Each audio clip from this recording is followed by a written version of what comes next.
All right, so everybody here has read Brian Potter's new book, right? Because if you haven't, get out. All right, it's a prerequisite. Also, all the previous talks, if you haven't seen them, they kind of like all build up towards this. So make sure you watch them if you weren't here earlier. Manufacturing is like sewers, in the sense that you don't really think about it until something goes wrong. And I would argue that we're in that situation now. I can see that you are all not currently living under a rock. And so that means that you've heard people talking about manufacturing, whether it's reindustrialization or competition with China or supply chains, et cetera, et cetera. And I want to argue that people are either thinking about this in an incomplete way or completely wrong. And that the correct way to think about it is through the lens of manufacturing paradigms. So I want to walk you through sort of what they are, what I mean by that, the history of manufacturing paradigms, why they're important, and a possible new one that we could potentially unlock. And the thing that I want to like double click is that this is important regardless of sort of what you feel about the US. Like some people care about this because they're like, yes, United States. But I want to argue that this is important for advancing progress more generally, both on Earth and into the stars. So I'm going to just very quickly make the argument that techno-industrial civilization is downstream of manufacturing technology. If you already buy this, bear with me for 5 seconds. This is for those folks who don't think about this very much and just assume that everything that we have and use just kind of like pops out of the ether. So this is the bioreactor that they used to first make penicillin. Everybody knows about penicillin being discovered in a petri dish. What they don't realize is that it sat around for about a decade unused until we could manufacture at scale. And that's what actually made us able to deploy it, partially win World War II. So if you care about health, you should care about manufacturing. If you care about the environment, you should care about manufacturing. The thing that drives down the price of solar panels is being able to manufacture them effectively at scale. And if you care about AI, you should care about manufacturing, because the thing that lets us be able to make semiconductors is all manufacturing process improvements. So hopefully you are now convinced that manufacturing is very important, regardless of what area of progress you care about. I want to introduce the concept of a paradigm. We normally talk about this in terms of science. Scientific paradigms, the classic one is shifting from a geocentric system where the paradigm is like, yes, everything revolves around the Earth, and so we need to account for the movements of all the planets in the sky by like them making little circles as they go around the Earth, to our current solar centric solar system. Similarly, shifting from Newtonian mechanics to general relativity, also a paradigm shift. An example of a manufacturing paradigm is steam power.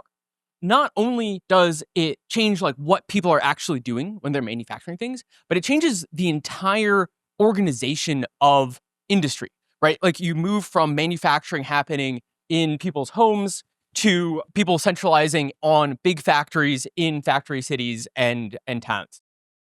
And so another manufacturing paradigm is interchangeable parts. Again, this was a game changer in how we manufactured things.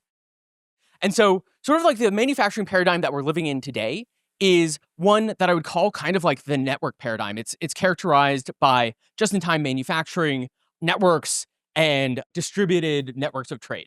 So hopefully I can convince you that new manufacturing paradigms unleash progress. There are many ways that they do this.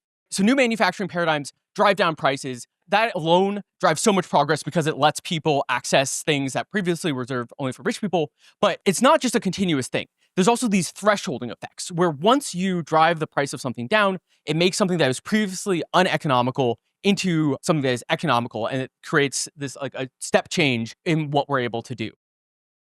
The idea of paradigms came from this guy, Thomas Kuhn, who talks about them in terms of science. And he talks about this cycle where you go from normal science and then the model of that science starts to drift. This is where you start to have like the epic cycles showing up and you're like, man, like this is getting really complicated. And then there's a model crisis where you're like, we just like can't explain these observations anymore, to a model revolution where someone's like, hey, what if instead of having everything revolve around the Earth, we make everything revolve around the sun? And then the paradigm shifts, and then you start over again with the normal science. Now, what does that look like for manufacturing? You can sort of think of manufacturing as sort of like walking up a optimization curve. So I'm a mechanical engineer, so we do optimization landscapes with maxima being the thing that you're optimizing for, not the minima like the AI people. And so like sort of like this walk up the curve is sort of like, this is Ryan's book right here, is like what happens here as we're like doing all this work. And this is where you have these like S curves going on, and you're walking up towards this optima. But then you start to get to the limits of a particular manufacturing paradigm. And that's sort of like the equivalent of the epicycle starting to appear. And then in order to get to a new paradigm, this is the really critical part. You need to go back down the hill. People talk about the valley of death. That's this right here. This is not a good sell to anybody. You're not like, yes, like, look, everything's up and to the right. It's like things are like, you actively have to make a worse system in order to get to the other mountain. And like in reality, you sort of like think that this might be here, but it's not necessarily sure that it is. And then once you sort of figure out the thing, you're like, we've like gone down, we've like messed around down here, and then we've actually figured out this new optimum that we can go towards. And it's like, you have to then go all the way back up that and then get to the same level that you were before people are like, yes, maybe we should start doing this new thing.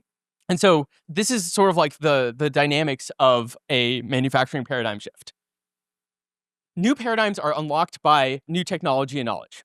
So things that unlocked steam power are precision boring equipment, linkages, new forging technologies that allowed people to make the steam vessels that could handle the pressures that were going on, right? It wasn't just someone's like, yes, we should do steam power now. There were all of this work that went in behind the scenes. Interchangeable parts were enabled by better machining technology that allowed people to get to the precision that you need to make them, as well as like measurement technology to actually know it's like, yes, we have made the part to within spec. And our current paradigm has been enabled by things like the shipping container, the internet, and statistical analysis.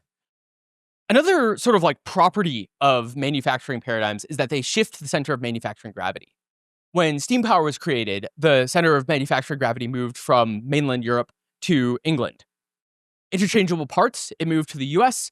Interchangeable parts were originally known as the American system of manufacture, and it was actually like poo-pooed by the British for a long time. They're like, it's like, because it was not as good as the old way of doing it, where you sort of like had to like shave everything by hand so everything fit together for each particular product. And the current manufacturing system has shifted first to Japan and now to China. So another property of paradigms is that they look inevitable and unchangeable. That is the nature of the paradigm. It's like, yes. Now we see the current system. It's like, yes, this is how it works, until they shift, right? Paradigms always shift. And I think that a new paradigm is possible. And I'm going to sort of illustrate, it is very hard to talk about a paradigm except in retrospective. So I think perhaps the best way to get across the idea of this new paradigm is like a couple of vignettes of things that might be possible.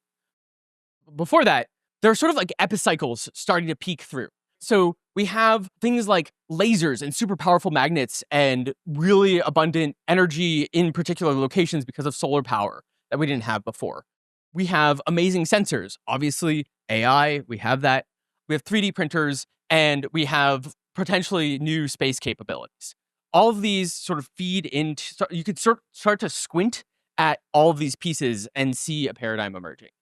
And the one other thing, people always ask like, yes, is automation a paradigm? The question is like, yes, AI, are we just gonna like automate the thing? Is that a new paradigm? The answer is no. Automation is a thing that helps move up a slope, but it does not create fundamentally new capabilities unless you reorganize the structure of manufacture. So one sort of vignette is that someone has like a rig in their garage that they use to build a car. That rig then lets them manufacture that car in the exact same way 200 times, start selling those 200 cars. And then you start just like copy pasting that same manufacturing process that was the original thing in the garage over and over again. Another possibility is that someone invents a medicine that can only really effectively be manufactured in space. And they manufacture it in like a cell on Earth. And then instead of waiting, months or years to get a launch to get a whole factory up there, there is a duplicate on orbit that can implement the exact same procedure.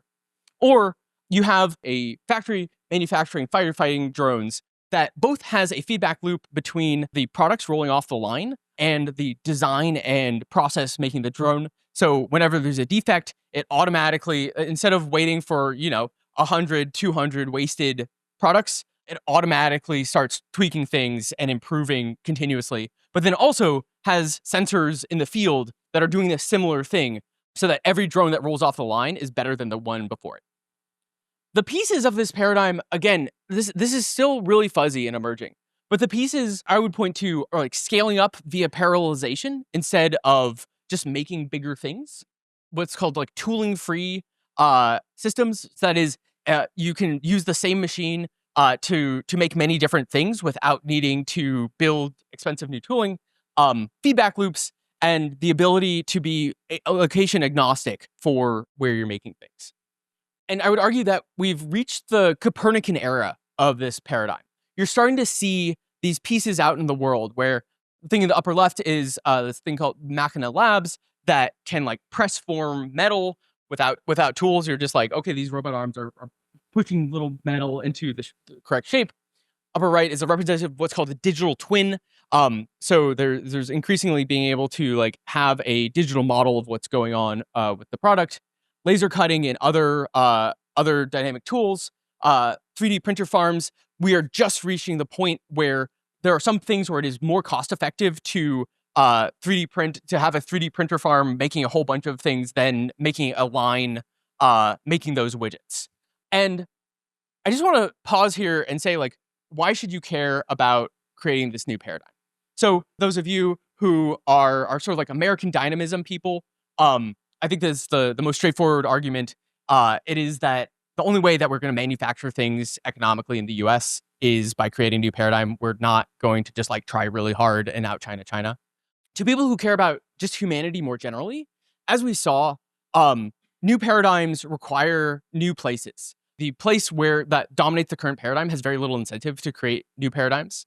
And so I would argue that like the only way that this paradigm is really going to emerge is if we do it here. The honest answer about why I care about this is because I'm very selfish and I want to live in the place where innovation happens. And I think that being the place that has a lot of manufacturing expertise is actually critical for inventing everything else. I will point to the sort of classic example of the transistor where like one of the bottlenecks to actually creating the original transistor was getting like a lead wire to bond to this little piece of germanium.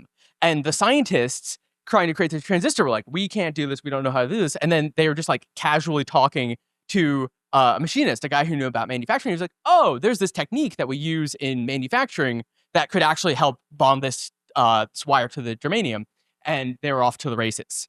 And so you see that over and over and over again, where there are these spillover effects from that. And like, that's kind of the world that I want to live in.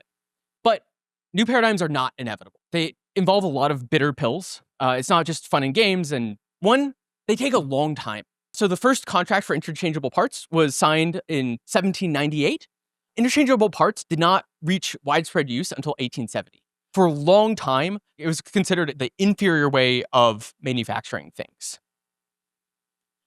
Creating new paradigms requires systems research in the sense that like it is not a thing that we're just going to get just by having a bunch of startups trying really hard. Like all love to the startups, but they create pieces of a system and very rarely create an entirely new system. And new paradigms are not politically convenient. You're not going to create new paradigms by sort of spreading money across the US. They're not going to create a lot of new jobs. And so it is not a politically convenient thing, but it is a necessary thing. But if we're successful, we can create an amazing new world. I used this slide last year in my talk. I think it is great. It is sort of like the classic utopia slide, but it's like, okay, what goes into these things? Well, that could be transparent diamond manufactured by nanobots. These could be beyond rare earth magnets created with precision laser sintering. That could require room temperature superconductor that you need to make in space. This could be a custom created on demand by a black box factory. That could be antimatter powered by antimatter that you would have no idea how to manufacture. Obviously, these are far, far off in the future dreams, But the fact of the matter is that building this world requires new manufacturing paradigms. So to conclude, I want to remind you that manufacturing is like a sewer. But the fact of the matter is that sewer systems have arguably saved hundreds of millions of lives. And if we're able to have that kind of impact, I think we should actively do it. Thank you.